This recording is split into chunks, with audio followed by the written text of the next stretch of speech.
কুষ্টিয়ার আশ্রম থেকে লালন ফকিরের একটি খাতা কলকাতায় নিয়েছিলেন শিলদহের তৎকালীন জমিদার রবীন্দ্রনাথ ঠাকুর।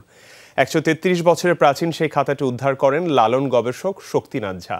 ৩১৪টি গান লেখা এই খাতাটি শান্তিনিকেতন থেকে সম্প্রতি আখড়াবাড়িতে ফিরল অনুলিপি হয়ে। এতে ক্ষুব্ধ লালন ভক্ত, অনুসারী এবং গবেষকরা।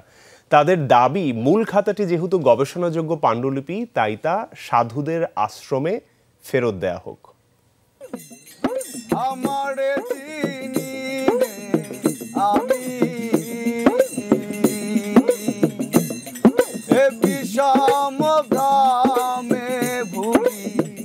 মুখে মুখে পদ রচনা করতেন ফকির লালন শাহী। সে কথা সুরের ভুবনে বাধা পড়লে রূপ নিত গানে। তাই লালনের মুখনিসৃত বাণী লিখে রাখতেন শিষ্যরা।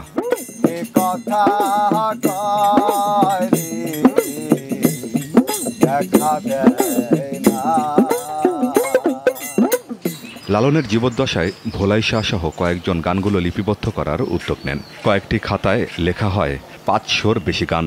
বাউল পদাবলীর অনুরাগী হয়ে এরই একটি খাতা নিয়ে যান শিলাইদহের জমিদার রবীন্দ্রনাথ ঠাকুর। এই বহিটা এই আশ্রম থেকে এক সময় শান্তিনিকেতনে নিয়ে যাওয়া হয়েছিল।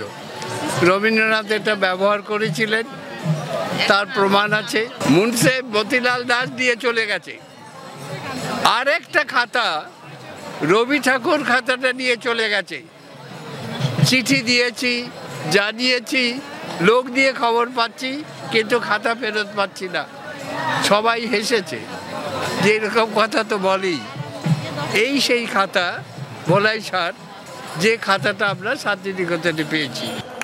১৩৩ বছর আগে ভোলাই শাহ সহ কয়েকজনের হাতে লেখা সেই খাতা ঠাকুরবাড়ি থেকে অবশেষে উদ্ধার করেন পশ্চিমবঙ্গের লালন গবেষক শক্তিনাথ ঝা।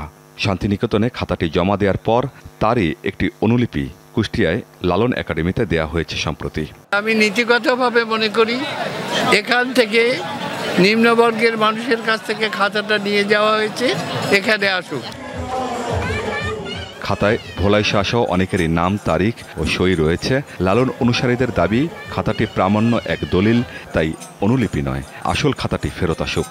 লালন ফকিরের 2টা পাণ্ডুলিপি ছিল, তার ভিতরে একটা দিয়েছে নকল কপি করে, কিন্তু আমরা আসলটা পাই নাই। আমাদের সরকারের কাছে একটাই দাবি জনগণের এবং সাধুগুরুর, যাতে সরকার যাতে কপিটা, অরিজিনাল কপিটা যাতে উদ্ধার করে দেয়। পরবর্তীতে রবীন্দ্রনাথের যে সৃষ্টি, সেখানে আমরা দেখেছি যে এই লালন শাহের বাউলি ধারার স্পর্শ আছে। গবেষক মনিরুজ্জামান সাহেব আপ্রাণ চেষ্টা করেছিলেন শান্তিনিকেতন থেকে এই ভোলাই শাহের এই প্রাচীন খাতাটা যেন আমাদের এই লালন একাডেমিতে কুষ্টিয়াতে থাকে, কিন্তু সেটা হঠাৎ তার অকাল মৃত্যুতে সেটা আর সম্ভব হয়নি। আমরা মূল কপি আমরা দাবি করছি লালন একাডেমিতে হস্তান্তর করার জন্য। লালনের ভাষায় সিনার ভেদ জানে না সফিন, অর্থাৎ হৃদয়ের কথা জানে না গ্রন্থ। বাউল সাধকদের মতে গান আর গানের খাতায় লক্ষ যোজন ফারাক। তাই গান থেকে কথা নেয়ার বদলে সুযোগ এসেছে মূল পাণ্ডুলিপি থেকে বাণী উদ্ধারের। আমিন বাবু, যমুনা নিউজ। সিলন ফ্যামিলি ব্লেন্ডের কড়ালিকার আর সতেজ স্বাদের পারফেক্ট ব্লেন্ডে স্বপ্নেরা মিলুক টানা।